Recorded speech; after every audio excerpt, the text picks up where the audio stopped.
to go downwind.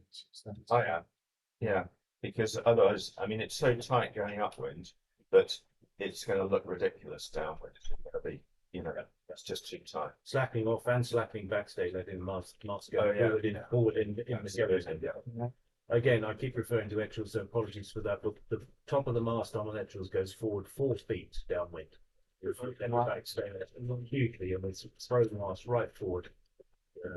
You should be looking for a floppy forestay when going downwind. Well, the other thing I've tried in the past is actually using the jib halyard as an adjustable forestay. Yeah, and if it's light weather, you can crank the jib halyard on. Just be careful not to invert. Yeah. Well, jib halyard, it's traction rate, I suppose. But yeah, you can put it forward and stop. It can take time a bit. Yeah, there's also a little rope adjustment that I did fit, but never actually really used very much, which is got a word which was something you can't say or something. Regulator. You got it. You can put if you drop the jib, then you put the halyard on that, and under deck control. So mast forward downwind, halyard soft downwind, and what we're talking about is, do you take a jib halyard or drop your jib and take the halyard down to the deck somehow to hold the mast forward, not to tension it too much, but to stop it shaking. Stop it from shaking, because in waves the whole thing is so loose and it's really, it crashes around in the mast collar and Counterproductive. it can't be fast. But you're a bit where John started, mast in the back end of the gate upwind, front end of the gate downwind is at this level, deck level, a visual reference. Yeah, be a bit careful because the gates are metal and they can eat their way into the mast. So you let the mast rest hard against the gate and you're going into waves, and you can end up broken. I glued on some shapes and pieces of aluminium and glued them onto the mast. Sacrificial Around that, yes. Yeah. As a sort of chafe pad. Yeah. There is a question from the audience. When does it help to drop the jib on a spinnaker leg, which I think we just sort of did there. We don't see it all that often, but Yeah. It depends on When you've got a nimble foredeck. I do it on a fine. I'll do it on if I'm finishing on a spinnaker. I drop it. It makes a little bit of improvement. However, one of the troubles we've had with daring jibs is those little hanks. They tend to, you put the jib back up at the end of the run and you find that one of them's not going to come off, and I think the system's changed now, isn't it? But certainly that's the last thing you want. So in fact, rather than running into danger of putting the jib back up and finding one of the hanks is off, it's just not to take it down at all. And they're not very big, and the spinnaker is very big, so it kind of, I don't know what you guys feel about it. Leave it up. Well, I leave it up all the time on boats. Yeah. You can take it down all the time on the actuals. Yeah. that's very light. Yeah. What tape system do you have on the actuals? Poppers. Tape. So you don't have to worry about it falling off the forestone. So we have poppers now on the latest jibs. And that works much better. It does, yeah. As long as the poppers slide, but then the copper grows. Yeah, I need a bit of TLC. But I think that what you're looking for is the airflow between the spinnaker and the mainsail. And in a strong breeze, that's not really a problem. Plus, you've got all sorts of other reasons. So you don't want to go on the foredeck and hanging the jib on in the strong breeze and all those other things. But in light airs, maybe you're against the tide, you've got a long run stroke reach. You're trying to get the airflow to stay. And the last thing you want is the jib interrupting it. So, to that point, it's very easy to see the jib flapping around and to sheet it in, and you don't want to do that because you're just choking that slot. Better just to leave it flapping a little bit and keep the slot open, and if you at that point drop it, then you don't have to drop it all the way. You can just let sort of 6 feet of padded off. Yeah. Very good. David, I'll come to you with this one. I'm struggling to find the groove in heavy weather to windward, and I'm not maintaining height with other boats. What works for you in heavy weather? Well, two things. If I know it's going to be heavy, I will have tightened the D1s and lifted the middle of the mast up. So as John was describing, controlling the leach of the mainsail, and centre line on the track, or to leeward of centre on the track, on the main sheet traveller. But also I'm sheeting the jib slightly wider. Again, referring to Etchells, we've got an in-hauler and we move the jib inboard in light airs and outboard in heavy weather. So you start with a wider slot in heavier weather.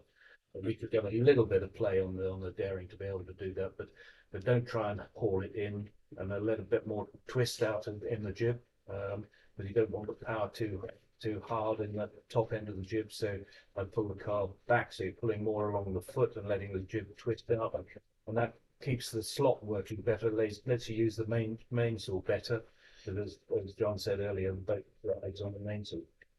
It's all about mainsail trim for maintaining height and trimming the jib so it doesn't disrupt the mainsail that way around. Do you agree, you guys? Yeah, I mean, we never adjusted jib car position ever. And it was almost adjustable on my boat. It just went to the same place every single day, every single wind. You'd like to soften the sheet a bit. Yes, exactly. Just to open that twist. But John, how did you know what the right position was to have that position? Well, I played around and once it was worked out, just anchored it there. Really. In fact, there was one year I didn't have any tracks at all. Took them off, and because I wasn't going to use them, and Karen Snow made me put them back on, so I put on a track that was about that long, you know, with a car on it, and didn't adjust it. Keeps happening. Yeah, that goes back to your point. The boat drives on the main. You've got to pull main, and you pull that main sheet on absolutely max.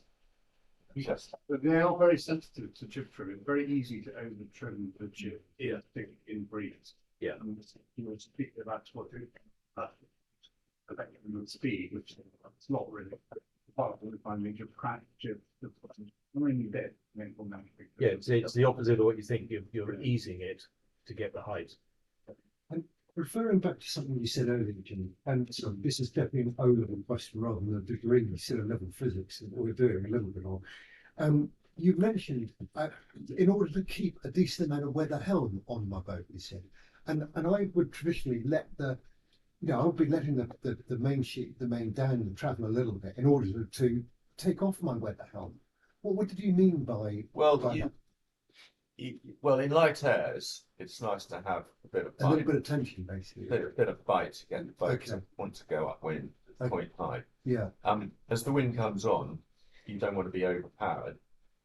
But all boats are different. I just decided that I needed maximum main sheet, high boom on the centre line at all times, and then just allow the top of the sail to feather off, allow the mast to bend enough that somehow I got it set up on my boat, doublet, where you pull everything in tight and the leach, the sail just looked nicely feathered off at the top. And that's just getting a little bit of backstay on. I said not much backstay, but use a little bit in a breeze just to ease the top off. What does everybody else do? I like a bit of weather helm all the time, so the boat tends to come up and I'm tempted to pull her away rather than the other way around. It's a little test of how much power you've got on the boat. If you haven't got any bite in the helm, then you haven't got you're not powering up enough. You need just obviously you don't want too much weather helm because you don't want to create drag and stuff. But you need to have some bite. That's how you test whether you've actually got enough drive. And the rudder, having the rudder just slightly that Just way a little bit. gives you a If little you bit haven't of any fun. feel on it, then It's like a clap you're on not the wing. up. And that's one thing that I think a lot of people don't actually do very much, is having the middle person trimming to the helm. So there's a lot of gusts out there, and so and the middle person needs to be depowering. In sympathy with the loading of the helm. Yeah. But we depower on the traveller, not at the sheet. Yeah. The traveller is absolutely vital in this place. Yeah. And the I mean, back I think good. that's Yeah, I went out on diving boat once and the weekend and discovered that the travel was very hard to move. And I discovered that it got a sort of 3-to-1 on one end and a 1-to-3 on the other. Net result 1-to-1 with massive amounts of friction. That didn't work. So you, John, you talked about sort of maximum main sheet tension in strong winds. Yeah. How much should Well, you in most winds, in most winds? most winds. So in light air. In light airs, yes, you don't, because it's just not. If you put too much on in light airs, it's definitely going to choke it. So that's in fact in light airs, I start using backstaker, just ease that top of the leach off, so it's not hooking the leach. But then you want to that you're not block to block on the deck then.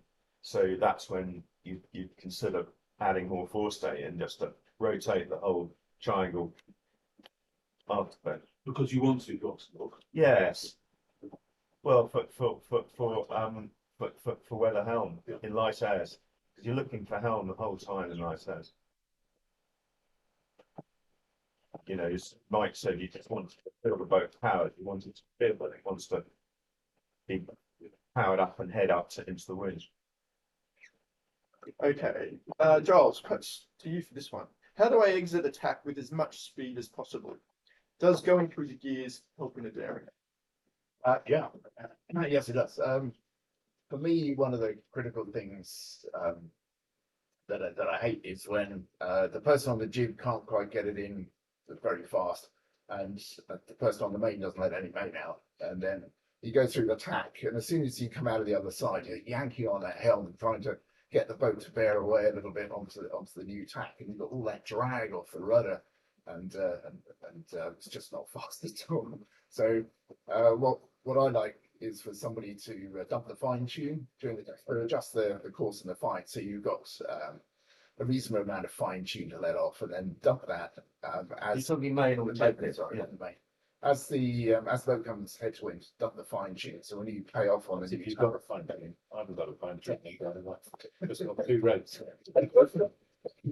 more muscle power. Yeah. But yeah, so the main isn't fully loaded as you come out of the tack, and you get the jibbing really quickly, so that which you should be able to do as not to knocks tripping over the other crew. Or, you know, we've got something wrapped around a winch handle or whatever. But yeah, that for me is key. And then at that point, you'll be cracked off slightly because your main's slightly loose and the jib won't be all the way in, and we'll build speed again, and then bring both in sympathy, and then start to get hard again. Does that make sense? So you're not dumping the traveller, you're dumping the sheet. Yeah. Yeah, I was very much a traveller. We'd let the traveller down a bit because we've got the car on the windward side of the boat, just windward, as you're going upwind, and let it down through the tack. And then after about 8 seconds on the new tack, just pull the traveller up, and you just feel the whole boat livening up, Yeah. just comes to life. So pull that traveller, put in your place, pull the sheet in. Yeah, I'm keen to get rid of the leach tension on the main, which is driving me back up into the Yeah. And you didn't have on your jib, you're not coursing the fine tune on your jib, are you? Yeah. So I mean, it's quite nice to pull the course in the new one, and then just wait a bit before you pull the fine tune in. You probably wait the longest on that. But the main How many boats have got fine tune on jibs and on main? We've got the main. Need to get done. I'm not sure we got the fine tune right. It's still pretty hard. Don't copy by. you definitely pull the jib in too fast. Yeah. Very much so. That's a killer. So to pick, how much do people go on the leech telltales? I'm talking about the main and the jib here for different things, but sometimes they fall off and people don't bother back going again, but they really are critical for seeing that flow that you got. So the jib leech telltales, you've got the flow in the slot. That leech telltale will tell you whether you choked it by pulling the jib too hard in. And on the main leech telltales, that tells you how much twist you want. And to John's point, in really light airs, you don't want to be overshooting that main and having all those leech telltales collapsing. It's fast in most conditions to have the top one falling off round to the leeward side, but at least most of the time, perhaps about where you want it to set. But if you're not using those, you're not going to have that guide. The jib, the top of the jib, telltales are absolutely. Yeah. In fact, we added another couple on the band through the jib there. So where in line with the top one. Or the sort of 3/4 height of the jib. Yes, absolutely. That was a Sid Howlett. Yeah. Anyone knows David Howlett? He's Ben Ains's coach when Ben got all his gold medals. And Ben got an OD for his services. And he walks around with a bag full of turtles. Yeah. Issues them out to everyone. Do you want them in the horizontal or There is, well, on mine, I just added another couple through on a horizontal band Right. towards the top of the jib in line with the top of the way it comes with a telltale on the leash. The question is, do you want to see them exactly horizontal or do you want to see them like? Well, yes, you do really, yeah. It's just another guide. I mean, we're trying to go 20 mile an hour faster than the next boat. That's what it's about, and it's pretty hard. Every single little thing is 100 things 1% better. Yeah. All right, good news for the panel. That's the end of the easy questions.